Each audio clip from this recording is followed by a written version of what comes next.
Es necesario primero que todo pronunciar las 3 palabras más difíciles de decir. Yo estaba equivocado. La persona tiene que abrir los ojos, admitir sus errores y aceptar la total responsabilidad por sus acciones y actitudes equivocadas. Cada fracaso que haya experimentado es una bifurcación en el camino. Es una oportunidad para tomar la acción correcta, aprender de las faltas cometidas y empezar de nuevo. La única manera de salir de la autopista del fracaso y ver el nuevo territorio de posibilidades es asumir la responsabilidad por usted y sus errores. Michael Korda, editor en jefe de Simon & Schuster, dijo: el éxito en cualquier escala mayor demanda que la persona asuma su responsabilidad. En el análisis final, la única cualidad que tienen todas las personas que triunfan es la capacidad de asumir su responsabilidad. La batalla por asumir la responsabilidad se libra dentro de uno y rara vez se gana gracias al talento, inteligencia u oportunidades. Demanda carácter. Es por esto que Stuart B. Johnson declaró: nuestra misión en la vida no es ir delante de los demás, sino ir delante de nosotros mismos. No todos aprenden la lección de asumir la responsabilidad por sus acciones. Una de las historias más inusuales que he encontrado acerca de alguien en la autopista del fracaso es la de Rosie Ruiz. En 1980, fue la primera mujer en cruzar la meta en el maratón de Boston con el tercer mejor tiempo jamás logrado por una mujer. Pero desde el momento que ella terminó la carrera, la gente empezó a sospechar de su victoria. La persona más afectada fue Jacqueline Gairo. Aunque no era favorita para ganar, Gairo se había entrenado durante 3 años. Durante el curso de la carrera, había estado al frente de todo el grupo de mujeres. Parecía que la victoria sería suya, pero cuando faltaba aproximadamente 1 milla para llegar a la meta, otra mujer apareció de repente sobrepasándola. Esa otra mujer, Ruiz, llegó antes que ella y fue declarada la ganadora. Inmediatamente se produjo una conmoción. Las autoridades de la carrera entraron en sospechas y empezaron a investigar. Encontraron que Ruiz había calificado para el maratón de Boston tras haber obtenido una puntuación fraudulenta en el maratón de Nueva York. Supusieron que en la carrera de Boston, Ruiz había saltado dentro del grupo de corredoras a 1 milla de la meta, sin sospechar que lo había hecho en el grupo que iba a la cabeza. La Asociación Atlética de Boston la descalificó, y 1 semana más tarde, dieron la medalla de ganadora a Gairo. Lo más sorprendente es que años después, Ruiz todavía sigue sin aprender de su error. En una carrera de 10 kilómetros en la ciudad de Miami, Gairo vio a Ruiz y trató de hablar con ella para aclarar las cosas. Gairo recuerda que le dijo: ¿por qué hizo lo de Boston? Y ella le respondió: yo gané la carrera. Gairo concluye diciendo: no hay forma de tener una conversación con ella. 2 años después de su aparición en el maratón de Boston, Ruiz fue arrestada y acusada de robar a su empleador dinero efectivo y cheques. Y 1 año más tarde fue detenida tratando de vender 2 kilogramos de cocaína a un policía encubierto. Como dijo Sir Joshua Stamp, es fácil evadir nuestras responsabilidades, pero no podemos evadir las consecuencias que nos acarrean. Yo no sé qué estará haciendo actualmente Rosie Ruiz. Sus actividades pasadas me recuerdan la etiqueta que vi una vez pegada en el parachoques de un automóvil: no me siga, estoy perdido. En aquel entonces, Ruiz hacía un montón de cosas, pero no estaba yendo a ninguna parte. Es de esperar que finalmente haya encontrado la salida de la autopista del fracaso. Capítulo 6. No importa lo que le ocurra, el fracaso es un asunto interno. Cuando esté dispuesto a aceptar su responsabilidad por sus problemas y por sus errores, estará mejor preparado para transformar sus fracasos en victorias. Pero ¿qué hacer cuando las dificultades que usted no ha creado lo agobian y no puede controlarlas? No hay otro momento en que las personas estén más expuestas a permitir que los fracasos las venzan y darse por vencidas que cuando las circunstancias externas causan angustia y dolor extremos. Pero en última instancia, No importa si la dificultad ha sido creada por la persona o viene de alguien fuera. El fracaso se origina dentro de la persona. Siempre es algo interno. Muchas personas desean controlar las circunstancias de su vida, pero la verdad es que no podemos determinar lo que nos puede ocurrir. No podemos controlar las jugadas que recibimos, pero sí la forma en que jugamos las cartas. El general sudafricano Christian Smuts dijo: "El hombre no es derrotado por sus oponentes, sino por sí mismo". Esto es verdad. No importa cuán desalentadoras sean las circunstancias de su vida, la batalla más grande que tiene que librar contra el fracaso tiene lugar dentro de usted, no afuera. ¿Cómo librar esa batalla? Comience por cultivar la actitud correcta.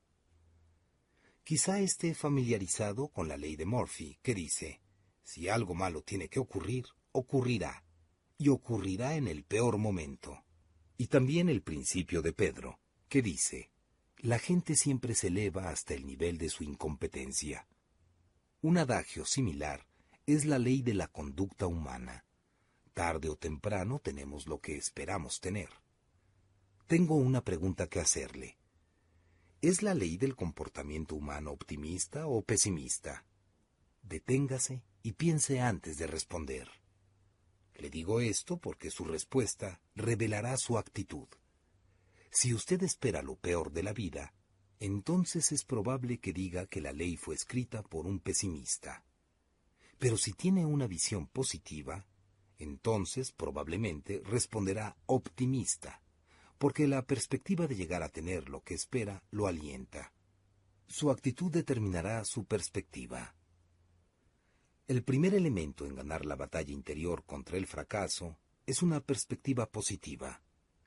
El profesor de psicología de la Universidad de Pensilvania, Martin Seligman, quien ha estudiado a empleados en 30 industrias diferentes, hace la siguiente observación: las personas que insisten son optimistas. Veamos. No todas las personas son optimistas por naturaleza. Algunas personas nacen viendo el vaso medio vacío en lugar de medio lleno. Pero no importa cuál sea su tendencia, usted puede llegar a ser una persona optimista. ¿Cómo cultivar el optimismo? Aprendiendo el secreto del contentamiento. Si puede aprender eso, entonces no importa lo que le ocurra. Podrá capear la tormenta y hacer lo mejor que pueda en cada situación. Hay una serie de conceptos falsos sobre el contentamiento. Vamos a ver lo que no es. Primero, no es contener sus emociones. Todos experimentamos emociones negativas, aunque nadie quiere que sus emociones le quiten la compostura. De todos modos, hay que enfrentarlas. Negarlas no ayuda al contentamiento. Tarde o temprano sus emociones aflorarán, aunque trate de ignorarlas. Segundo, no es mantener su situación presente. Mi papá, que fue pastor por muchos años, acostumbraba a contar la historia de un campesino en una de las iglesias que había pastoreado. Este hombre rehusaba mejorar como cristiano. Mi papá trataba de animarlo a través del halago, pero el hombre sencillamente no cambiaba. Siempre decía la misma cosa: no estaré haciendo mucho progreso, pero estoy firme. Un día en el que mi padre iba pasando por la finca de este creyente, vio que trataba de sacar el tractor que se le había atascado en el barro. Pese a todos los esfuerzos del hombre, el barro no cedía, y el tractor no se movía ni un milímetro. Después de hacer un último intento, que no resultó mejor que los anteriores, el hombre empezó a decir palabrotas contra la lluvia. Mi papá entonces bajó la ventanilla de su automóvil y le gritó: «Veo que no está haciendo mucho progreso, pero no hay duda que está bastante firme». Estar contento no significa estar satisfecho con una situación mala. Quiere decir sencillamente que hay que tener una buena actitud mientras se trata de salir del problema. Tercero, no es lograr posiciones, poder o posesiones. En nuestra cultura, demasiadas personas creen que el contentamiento viene por lograr posesiones materiales o posiciones de poder. Pero tales cosas no son la clave para el contentamiento. Si usted está tentado a creer que lo son, recuerde las palabras de John D. Rockefeller. Cuando un periodista le preguntó cuánta riqueza era suficiente, el millonario, que en ese tiempo era uno de los hombres más ricos de la tierra, le contestó: ¿solo un poco más? El contentamiento viene de tener una actitud positiva. Esto quiere decir esperar lo mejor en todo, no lo peor. Mantener una actitud de triunfo, aun cuando se sienta abatido. Buscar soluciones ante cada problema, no problemas en cada solución. Creer en usted, aun cuando otros crean que ha fracasado. No perder la esperanza, aun cuando otros digan que es una situación perdida. No importa lo que le ocurra, una actitud positiva procede de adentro de usted. Sus circunstancias y su contentamiento no están relacionados. Quizá esté diciendo: eso está bien para usted, John. No ha vivido lo que me ha tocado vivir a mí. Si a usted aún le cuesta trabajo creer que el fracaso es un asunto interno de la persona, entonces necesita oír la historia de alguien que mantuvo una actitud triunfadora mientras superaba las más difíciles circunstancias. Su nombre es Roger Crawford. Es consultor y conferenciante. Ha escrito 2 libros y ha viajado a través de los Estados Unidos trabajando con compañías de Fortune 500, con asociaciones nacionales y estatales y con distritos escolares. Estas no son malas credenciales, pero si no le impresionan mucho, ¿qué me dice de esto? Antes de dedicarse a consultor, era jugador de tenis de la Universidad de Marymount Loyola y posteriormente llegó a ser jugador de tenis profesional certificado por la Asociación de Tenis Profesional de los Estados Unidos. ¿Sigue sin impresionarse? ¿Cambiaría de opinión si le dijera que Roger no tiene manos y únicamente un pie? Roger Crawford nació con el mal llamado ectrodactilia. Cuando salió del vientre de su madre, los doctores vieron que tenía una carnosidad como un dedo gordo que salía de su antebrazo derecho. No tenía palmas. Sus piernas y brazos eran de reducido tamaño, y su pierna izquierda tenía una especie de muñón a modo de pie con solamente 3 dedos. El pie se lo amputaron cuando tenía 5 años. Varios profesionales médicos dijeron a los padres de Roger que nunca podría caminar, que probablemente nunca podría atenderse solo y que nunca podría vivir una vida normal. Después de recuperarse del golpe, los padres de Roger se propusieron darle la mejor posibilidad de vivir una vida normal. Lo criaron para que se sintiera amado, para que fuera fuerte y para que desarrollara independencia. Tú eres minusválido en la medida que quieras serlo, acostumbraba a decirle su padre. Cuando tuvo edad suficiente, lo enviaron a una escuela pública común y corriente. Lo involucraron en los deportes. Lo alentaron para que hiciera todo lo que deseara su corazón y le enseñaron a pensar positivamente. Roger agradeció el aliento y entrenamiento que recibió de sus padres, pero no creo que realmente entendió la importancia o el alcance de sus logros, sino hasta que fue a la universidad y entró en contacto con alguien que quería conocerle.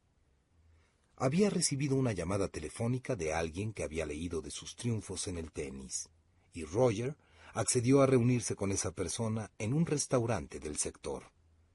Cuando se puso de pie para darle la mano al hombre que había querido conocerlo, se dio cuenta de que éste tenía las manos casi idénticas a las suyas. Roger se conmovió al pensar que había encontrado a alguien similar a él, pero de más edad que quizá podría servirle de mentor. Pero después de hablar con el extraño durante unos minutos, se dio cuenta que había pensado mal.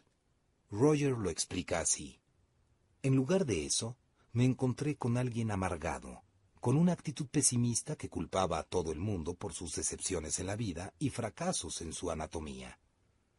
Pronto me di cuenta que nuestras vidas y actitudes no podían ser más diferentes. Su actitud era: el mundo me odia, y su problema era que el mundo disentía. Se enojaba constantemente conmigo porque no compartía su desesperación.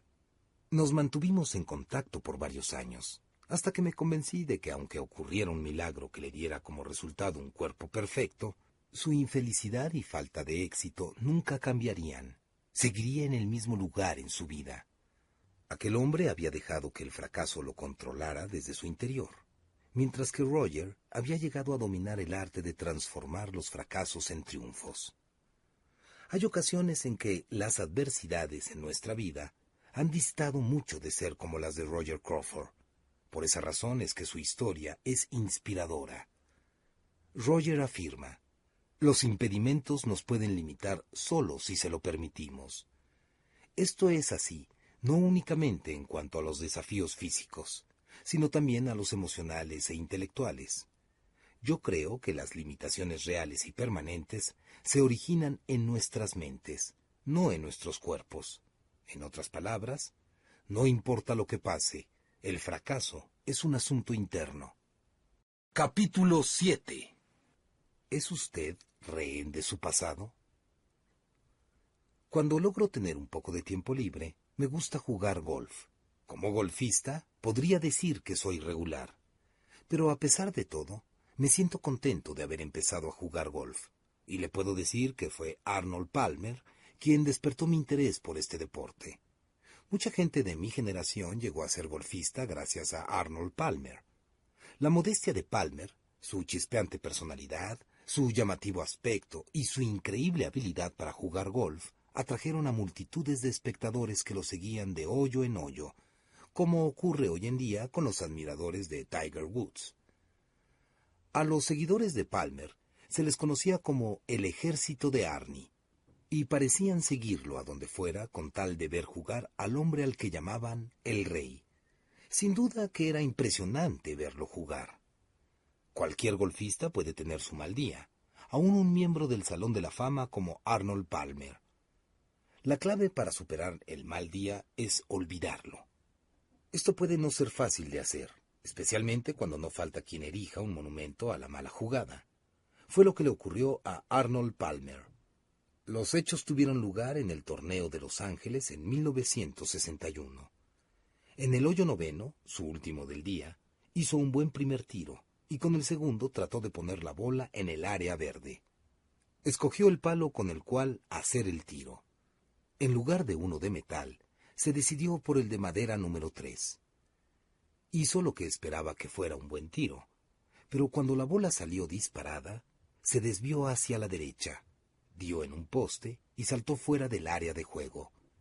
En lugar de seguir con esa misma bola, Palmer siguió con otra bola, lo que automáticamente lo penalizó con un tiro. Trató de nuevo, y esta vez la bola se fue hacia la izquierda, saliéndose también del área de juego. De nuevo Palmer puso otra bola, lo que significó una nueva penalización de un tiro. Repitió esta maniobra golpeando la bola varias veces. Finalmente, logró ponerla en el área verde cerca del hoyo. Para entonces, había acumulado 10 tiros sobre un máximo de 5.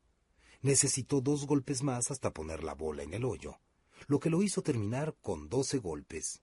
Debido a eso, su puntaje fue tan pobre que quedó fuera de la competencia.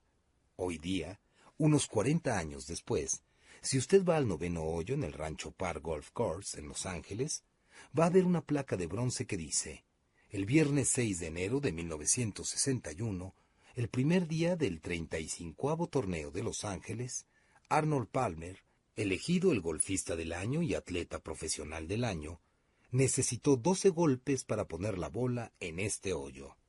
Los buenos golfistas nunca se detienen en sus malas actuaciones. No si quieren seguir siendo buenos. Siempre ha sido así en el caso de Arnold Palmer. En cierta ocasión que le pregunté sobre su actuación en el hoyo noveno durante el torneo, me dijo: esa placa estará allí mucho tiempo después de que yo me haya ido, pero cosas como esas hay que dejarlas atrás. Eso es lo maravilloso del golf.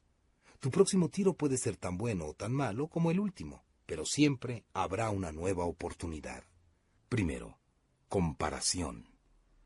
Si usted oye continuamente hablar a la gente sobre cuán mal les ha ido en comparación con otros, es muy probable que tales personas estén permitiendo que su pasado las mantenga cautivas. Su motivación es similar a algo que en cierta ocasión dijo Quentin Crisp: nunca te mantengas al nivel de los Jones, arrástralos al tuyo, es más barato. Segundo, Racionalización. Otra de las características de la gente atrapada por su pasado es la racionalización, o sea, creer que hay buenas razones para no dejar atrás las dificultades pasadas. La racionalización crea una niebla que le pide a la gente encontrar las soluciones a sus problemas. Las excusas, no importa cuán fuertes sean, nunca conducen a la realización. Tercero, aislamiento. Como ya lo he mencionado, algunas personas se aíslan debido a sus heridas del pasado. Para muchos es como un reflejo natural que los hace sentirse protegidos. Cuando la gente naturalmente extrovertida se aísla debido a su pasado, su situación empeora de manera ostensible. Cuarto, remordimiento. Un obstáculo importante para vivir el presente es el remordimiento. Drena la energía de las personas y les deja pocos recursos para hacer algo positivo. Quinto, amargura. Las personas que no logran superar los problemas o el dolor del pasado terminan amargadas. Es la consecuencia inevitable de no procesar viejas heridas y tragedias. No importa lo que haya experimentado, recuerde esto. Hay personas a las que les ha ido mejor que a usted y están peores. Y hay personas a las que les ha ido peor que a usted y están mejores. En realidad, las circunstancias no tienen nada que ver con su historia personal. Las heridas pasadas pueden hacer de usted alguien amargado o alguien mejor. Depende de usted. Cada dificultad mayor que enfrente en la vida es una bifurcación en el camino. Usted decide qué dirección tomar, si avanzar o declararse derrotado. Si ha sido dañado seriamente, empiece por reconocer el dolor y lamente cualquier pérdida que haya experimentado. Luego, perdone a las personas involucradas, incluyéndose usted mismo si es necesario. Esto le ayudará a seguir adelante. Entiendo que pasar por este proceso pudiera ser muy difícil, pero usted puede hacerlo. Solo piense, hoy puede ser su día para salir de los sufrimientos de su pasado en un avance hacia el futuro. No permita que nada de su historia personal lo mantenga prisionero. Una persona que siempre viajaba ligera, sin demasiado equipaje personal, era la hermana Frances Cabrini. Francesca Lodi Cabrini nació a los 7 meses de gestación en la ciudad lombarda de San Angelo, Italia, donde pasó su enfermiza niñez. A los 6 años, tomó la decisión de ser misionera en China, pero la gente se rió de su sueño. A los 12 años, hizo votos de castidad, y cuando alcanzó la edad mínima de 18, presentó una solicitud de incorporación al convento de las Hermanas del Sagrado Corazón, pero fue rechazada debido a su mala salud. Sin embargo, el rechazo no haría que Cabrini se diera por derrotada en su sueño de ministrar en Asia. Empezó a hacer cuanto podía en su propia villa para desarrollar fuerzas y probar que valía. Enseñó a los niños del barrio. Se preocupó de cuidar a los ancianos. Cuando se presentó una epidemia de viruela, atendió a las familias y amigos hasta que cayó enferma. Después que se recuperó, volvió a presentar la solicitud al convento. De nuevo, la rechazaron. Después de 6 años, Cabrini finalmente logró que la aceptaran en la orden. Pensó que eso la pondría un poco más cerca de hacer realidad su sueño de servir en China. No obstante, todavía tenía que experimentar muchos reveses adicionales. Sus 2 padres murieron al año siguiente. Luego fue asignada a enseñar en la escuela local, en vez de ir a otro lugar como China. Cuando presentó su solicitud para incorporarse a otra organización dedicada a servir en China, la rechazaron. Pronto la asignaron a supervisar un pequeño orfanato en Codogno, un pueblo a no más de 70 kilómetros de su casa. Pasó allí 6 frustrantes años antes que el orfanato fuera cerrado. Cuando todavía soñaba con ir a Asia, una monja superior le dijo que si quería ser parte de una orden misionera, tendría que empezar una ella misma. Eso fue lo que hizo.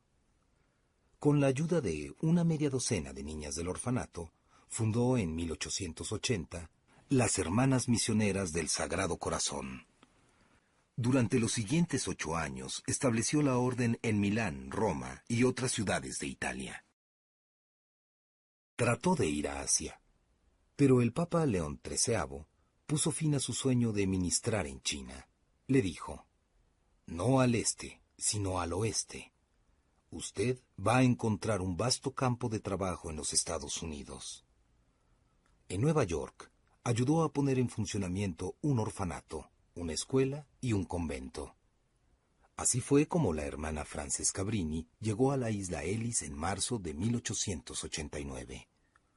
Su largo sueño de servir en Asia yacía en ruinas tras ella, en Italia, el único hogar que ella conoció. Pero no miró atrás. No permitiría que el pasado la mantuviera cautiva. Por los siguientes 28 años, se dedicó a la tarea de ministrar a la gente en las Américas. Sin importarle las dificultades que tuvo que enfrentar, continuó venciéndolas. Cuando murió en 1917, a los 67 años, había fundado más de 70 hospitales, escuelas y orfanatos en los Estados Unidos, España, Francia, Inglaterra y América del Sur. El impacto de Cabrini fue increíble. Fue la Madre Teresa de su día con igual compasión, valor, tenacidad y liderazgo. Pero nunca habría hecho la diferencia que hizo si hubiera dejado que su pasado la mantuviera cautiva. En lugar de lamentarse por haber perdido su sueño y por los sufrimientos de su juventud, fue hacia adelante e hizo lo que pudo donde Dios quiso ponerla. Mi esperanza es que usted pueda hacer lo mismo. Capítulo 8. ¿Quién es el que comete tales errores? A veces los grandes logros vienen únicamente como resultado de un periodo de fracasos que nos ayudan a entender quiénes somos realmente. Tal fue el caso de John James Audubon, el hombre que dio su nombre a la Sociedad Nacional Audubon. Su vida iba de un extremo a otro. Problemas y progresos, fracasos y triunfos. He aquí su historia. Hijo de un capitán de barco francés, Audubon nació en Haití en 1785, pero pasó sus años formativos en Francia. Recibió una educación fina, pero como estudiante podría decirse, en el mejor de los casos, que fue un estudiante indiferente. Debido a su falta de disciplina, a los 14 años fue enviado a una escuela militar, lo que tampoco le hizo muy bien. Su verdadera pasión era cazar y dibujar pájaros. A los 18 lo mandaron a Estados Unidos. A su padre le pareció que su oportunidad estaba en el Nuevo Mundo. Audubon llegó a Pensilvania y se instaló en una casa que su padre tenía allí. En su nuevo hábitat se transformó en leñador y siguió cazando y dibujando la vida salvaje. No pasó mucho tiempo antes que conociera y se hiciera amigo de una familia de apellido Bakewell, que vivía en la región. Estos hicieron un gran impacto en su vida. Primero, se enamoró de una de las hijas de la familia, Lucy. Y segundo, en 1807, empezó a trabajar en el despacho de la compañía de importaciones de Benjamin Bakewell. Ese fue el comienzo de lo que llegaría a ser una desastrosa experiencia en los negocios. Durante los siguientes 15 años, se embarcó en una serie de aventuras infructuosas. La primera aventura de Audubon, que tuvo que ver con el añil, fue indicativa de su talento como comerciante. Perdió una pequeña fortuna. Durante un tiempo trabajó en el negocio de las importaciones, pero al ver que no tenía éxito, decidió entrar en el comercio detallista. Para esto entró en contacto con Ferdinand Rozier, un joven comerciante francés. Después de establecida la relación, los dos hombres se dirigieron al oeste, a Louisville, Kentucky. Los socios entonces decidieron que quizá mudarse les ayudaría, de modo que se trasladaron aguas abajo, a Henderson, Kentucky. Allí aguantaron 6 meses y después de un poco de tiempo, vendió su parte en el negocio y así fue como los socios se separaron. Rozier siguió con la tienda y alcanzó un éxito financiero notable. Audubon, por su parte, empezó a buscar una nueva oportunidad. En 1811, decidió volver al negocio de importaciones. Él y su cuñado, Thomas Woodhouse Beckwell, establecieron en Nueva Orleans una casa a consignación para importaciones desde Inglaterra. Desafortunadamente, iniciaron sus actividades la víspera de la guerra de 1812. Por supuesto, el negocio fracasó. Audubon y su cuñado volvieron entonces a las ventas al menudeo, de nuevo en Henderson, Kentucky. Allí tuvieron algún éxito, pero cuando todo parecía ir bien, volvieron a tomar una decisión equivocada. Montaron un aserradero en una zona que no podía absorber una operación tan grande. En 1819 quebraron. A través de todos esos años, dos cosas se mantienen constantes en la vida de Audubon: la caza y el arte. Ahora tenía que depender de esas dos cosas para sobrevivir. Su arma trajo alimento a la mesa para su pequeña familia, y pintando a comisión trajo el dinero. Por necesidad más que por planeamiento, su entretenimiento llegó a transformarse en su medio de subsistencia. En 1820, Audubon tuvo lo que él llamó su gran idea. Decidió crear una amplia y completa colección impresa de todas las aves de los Estados Unidos, basada en sus pinturas. Serían de tamaño natural y las mostraría en su hábitat natural. Durante los siguientes años, viajó y agregó más aves pintadas a su archivo mientras Lucy trabajaba como tutora e institutriz en Luisiana. En 1826 ya tenía material suficiente. Se embarcó para Liverpool, Inglaterra, alcanzando de inmediato un éxito notable. Audubon se asoció con el grabador Robert Havell y juntos empezaron a imprimir la notable serie de 100 láminas a color en un formato de 29 por 39 pulgadas. Birds of America, Aves de América. Nunca nadie más ha creado lo que él creó. Ni otro libro como el suyo ha sido admirado tanto. En total, imprimieron unos 200 ejemplares de aquella primera edición. Hoy los libros son considerados una obra maestra. Un original de Aves de América, que en 1820 se vendía en $1,000, ahora cuesta unos 5 millones. Durante la mayor parte de su vida, John James Audubon fue un fracaso. Se necesitaron 35 años para que se diera cuenta que el problema era él. Como comerciante fue una calamidad, porque ese no era su mundo. No le ayudaron en nada las veces que cambió de ubicación, de socios o tipo de negocio. No fue sino hasta que entendió el problema y cambió él mismo que tuvo una oportunidad de triunfar. En cierta ocasión le preguntaron al evangelista D. L. Moody qué persona le había dado más problemas. Su respuesta fue: más que cualquier otro ser vivo ha sido D. L. Moody. El animador de televisión, Jack Paar, coincide cuando dice: mirando atrás, mi vida parece una larguísima carrera con obstáculos, conmigo como el peor obstáculo.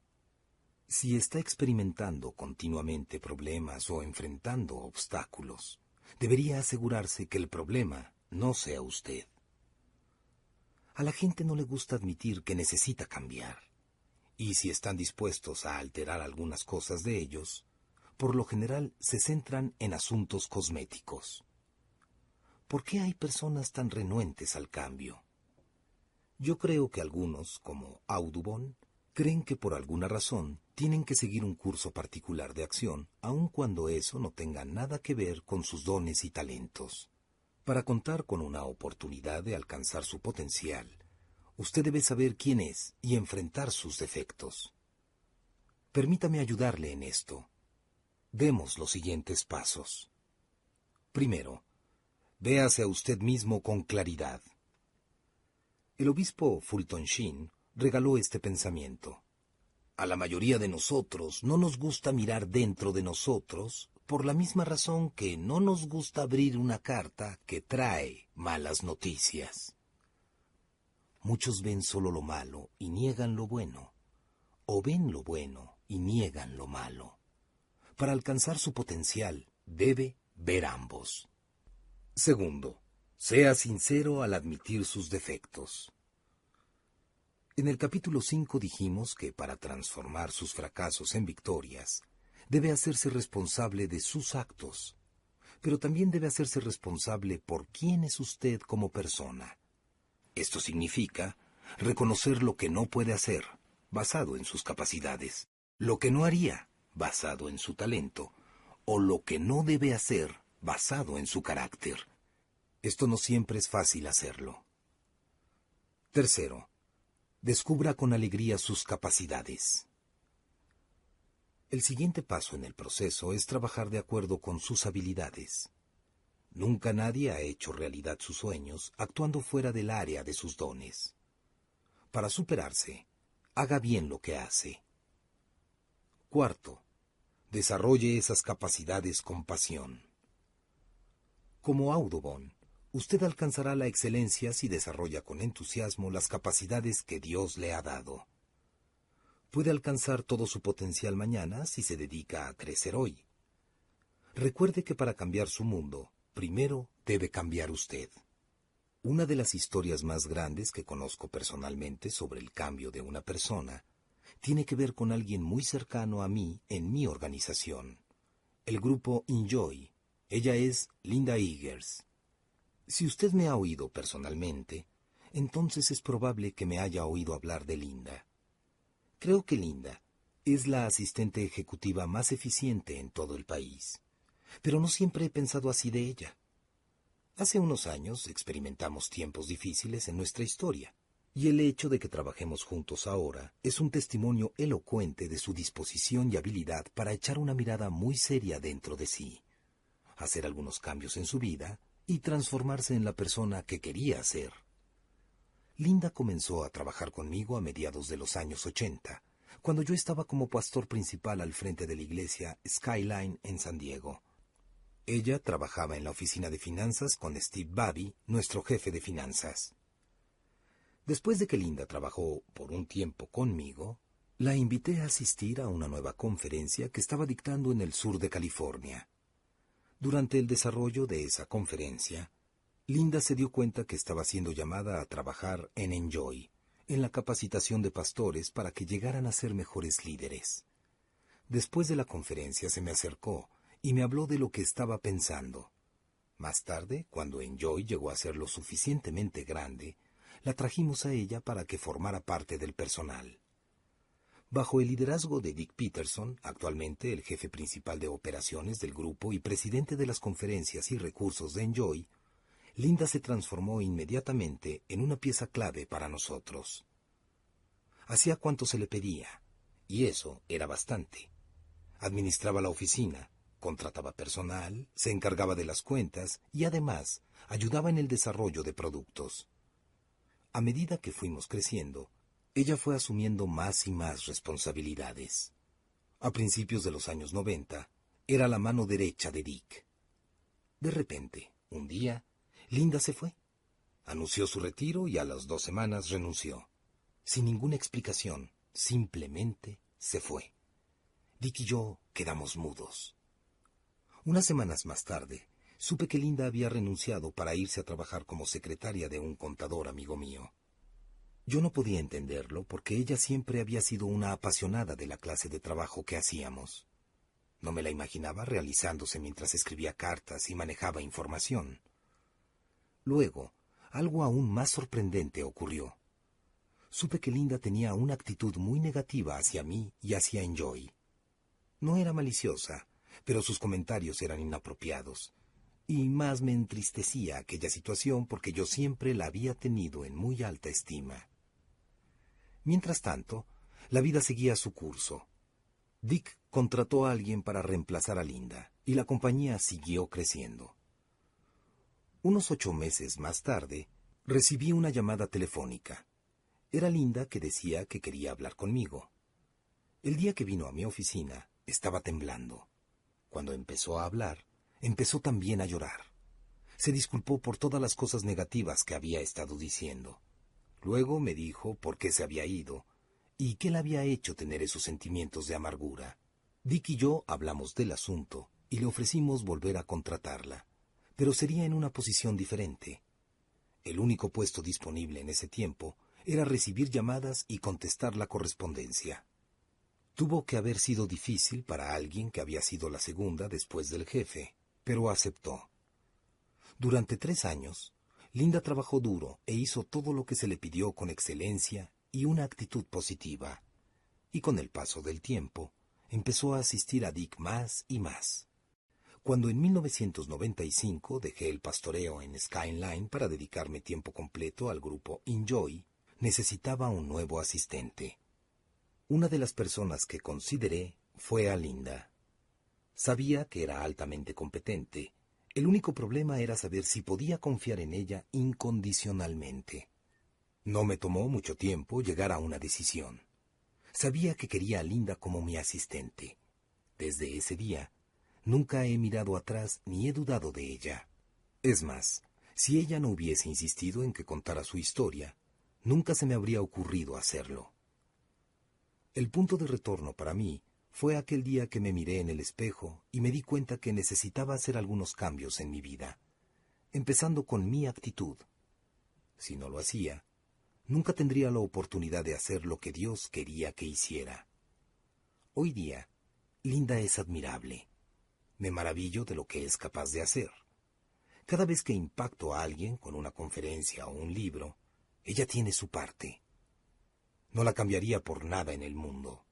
Mientras lee esto, si no es feliz con su actual trabajo, con la situación de la familia o con su vida, busque primero lo que puede cambiar en usted antes de tratar de cambiar sus circunstancias. Y reconozca esto. No entender lo que usted quiere es un problema de conocimiento. No tratar de obtener lo que quiere es un problema de motivación. No lograr lo que quiere es un problema de persistencia. Si usted sabe quién es, hace los cambios que debe para aprender y crecer, y luego da todo lo que tiene a sus sueños, puede lograr lo que su corazón desee. Capítulo 9. Deje de fijarse en usted. Los demás ya lo han hecho. Quienes deseen transformar sus fracasos en victorias, deben dejar de poner su atención en ellos y dirigirla a los demás. A este proceso se le podría llamar pasar por sobre uno mismo. Hace unos cuantos años vi una película maravillosa llamada Mr. Holland Opus, que ilustra bellamente todo este proceso. La película es la gran historia de Glenn Holland, un joven músico que desea llegar a ser un gran compositor. Cuando el dinero escasea y se le hace difícil mantener a su familia, busca a regañadientes trabajo como maestro. Ese trabajo, que toma solo como algo temporal, se transforma en el interés principal de su vida. A lo largo de la película, descubre que quiere compartir su amor por la música con sus estudiantes, y en el proceso se descubre a sí mismo. El punto central de la película se presenta cuando la posición del maestro del señor Holland es eliminada debido a recortes presupuestarios, y de pronto se da cuenta que ha alcanzado la edad mediana. En ese momento, sabe que ha perdido para siempre la oportunidad de cortar sus raíces, irse a Nueva York y llevar su sinfonía, la que ha escrito en sus momentos libres durante los últimos 20 años. Abatido y sintiéndose rechazado, cree que ha desperdiciado su vida. Cuando abandona la sala de clases, lo hace deprimido y al borde de la amargura. Camina por el pasillo a paso lento y sin ánimo, preparándose para abandonar la escuela para siempre. En ese momento oye algo en el auditorio. Cuando se acerca para ver de qué se trata, descubre docenas y docenas de estudiantes a quienes había influenciado poderosamente durante todos sus años de profesor. En ese grupo está incluso el gobernador del estado, cuya vida hizo un giro importante para ser mejor bajo su enseñanza. Muchas personas piensan que tocar la vida de otras es exclusivo de un grupo élite de personas especialmente dotadas. Este no es el caso. Cualquier persona, por ordinaria que sea, como Glenn Holland en la película, puede causar un impacto positivo en la vida de los demás.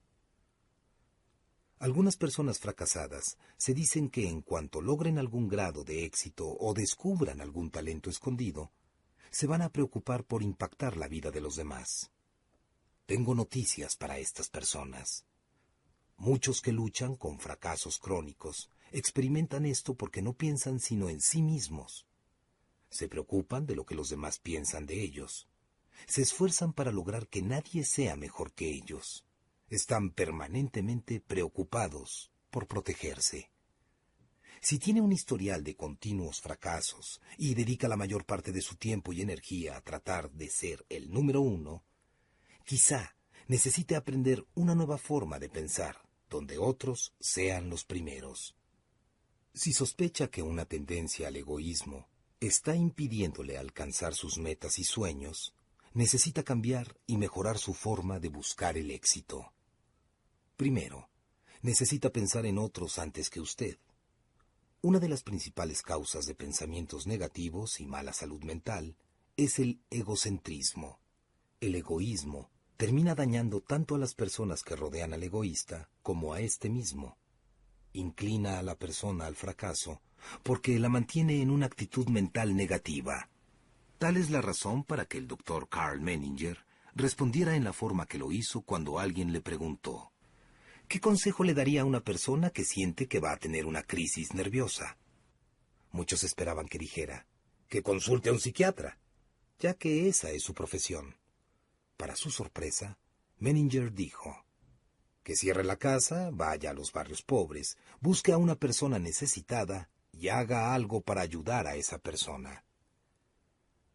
Mi amigo Kevin Myers dice que la mayoría de la gente es demasiado insegura como para dar algo. Creo que esto es verdad. La mayoría de los que ponen toda su atención en ellos mismos sienten que están perdiendo algo en su vida y tratan de recuperarlo.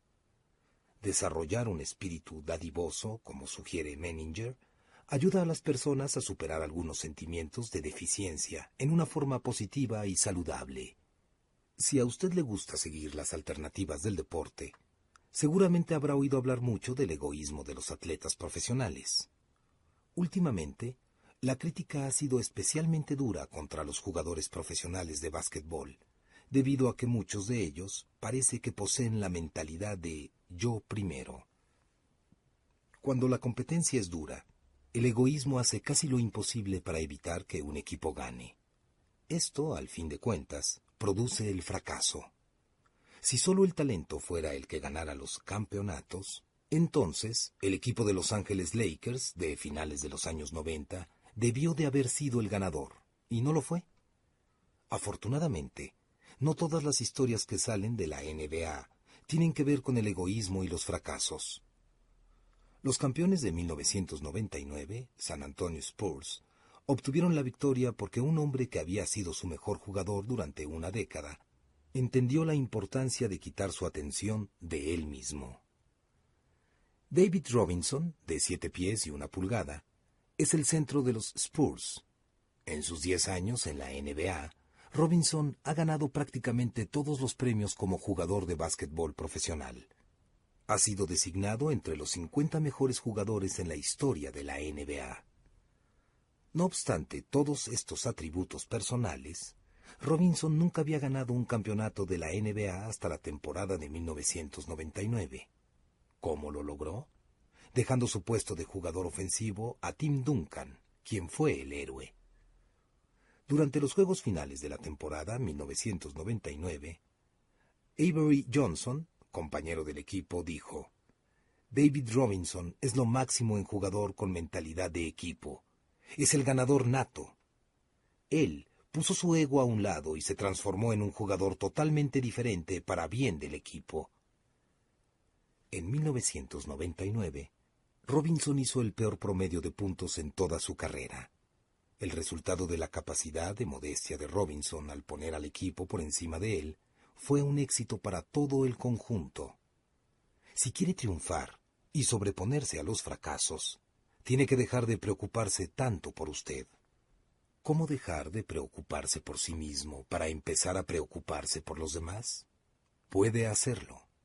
Primero, poniendo a los demás primero en sus pensamientos.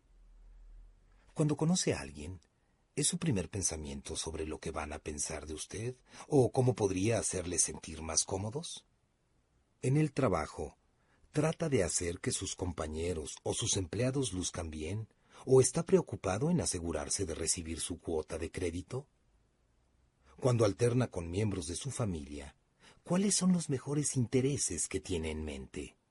Sus respuestas mostrarán dónde está su corazón. Para añadir valor a los demás, tiene que empezar poniendo a los demás antes que usted en su mente y corazón. Si puede hacerlo, entonces podrá ponerlos primero en sus acciones. Segundo, descubra lo que los demás necesitan. ¿Cómo podría alguien añadir valor a los demás si no sabe de lo que aquellas personas tienen necesidad? Escuche a la gente. Pregúnteles por las cosas que son importantes para ellos y obsérvelos. Si puede descubrir cómo la gente gasta su tiempo y su dinero, conocerá sus valores. Cuando conoce los valores de una persona, puede añadirle valor. Tercero, satisfaga la necesidad con excelencia y generosidad. El paso final demanda acción concreta. Una vez que conozca las cosas que le interesan a las personas, esfuércese por satisfacer sus necesidades con excelencia y generosidad. Ofrezca lo mejor de usted, sin pensar en la retribución.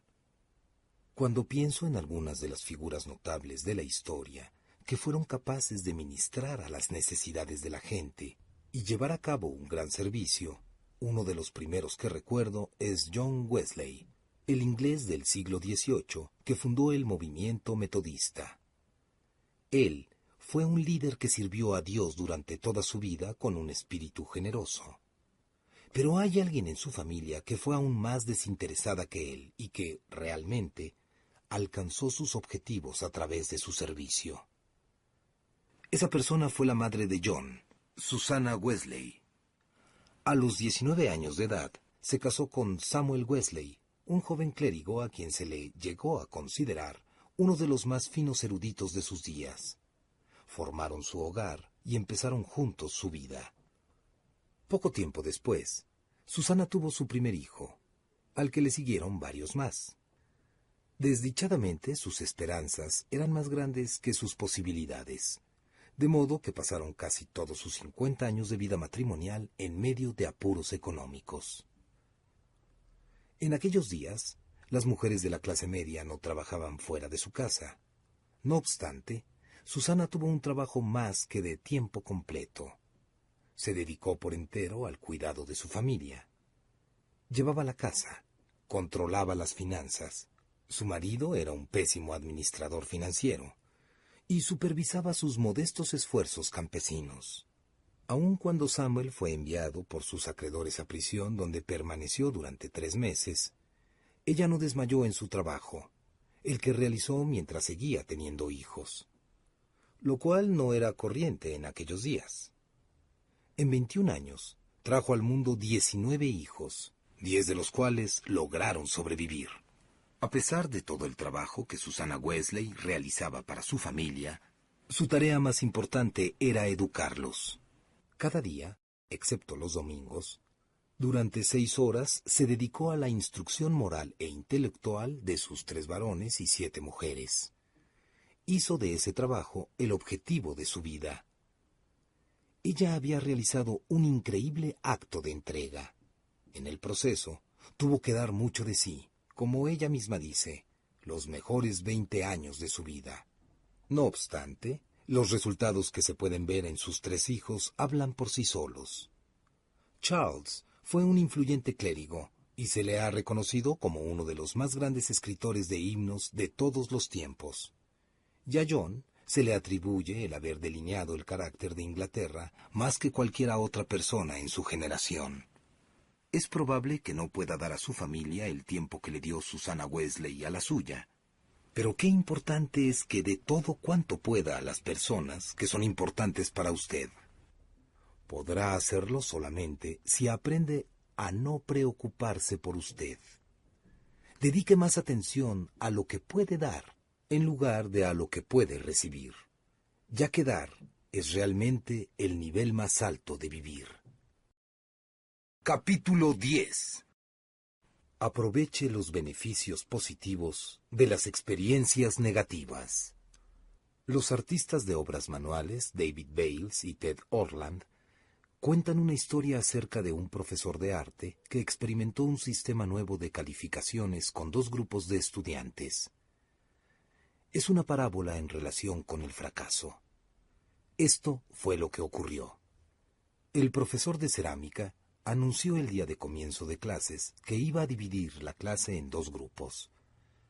Todos los que estuvieran a su izquierda serían calificados únicamente por la cantidad de trabajo que produjeran, en tanto que los de la derecha recibirían sus calificaciones según la calidad del trabajo que hicieran. Su procedimiento era sencillo. Al final del día, pesaría en la balanza del cuarto de baño el trabajo del grupo de cantidad. 22 kilogramos de vasijas equivaldrían a una A, 18 a una B, y así por el estilo. Sin embargo, los del grupo de calidad necesitarían producir únicamente una vasija, aunque perfecta, para recibir una A. Bien, llegó el tiempo de calificar y se presentó un hecho curioso. Las vasijas de la más alta calidad fueron producidas por el grupo que iba a ser calificado por la cantidad. Parece que mientras los del grupo de la cantidad se dedicaban a amontonar vasijas e iban aprendiendo de sus errores, los de calidad se sentaron a teorizar sobre la perfección. Y al final del día, tenían para mostrar un poco más que grandiosas teorías y un montón de barro sin usar. No importa cuáles sean sus objetivos en el campo del arte, los negocios, el servicio cristiano, los deportes o relaciones humanas. La única forma en que usted puede salir adelante es fracasando temprano, fracasando a menudo y transformando sus fracasos en victorias. Cada año enseño liderazgo a miles de personas en numerosas conferencias.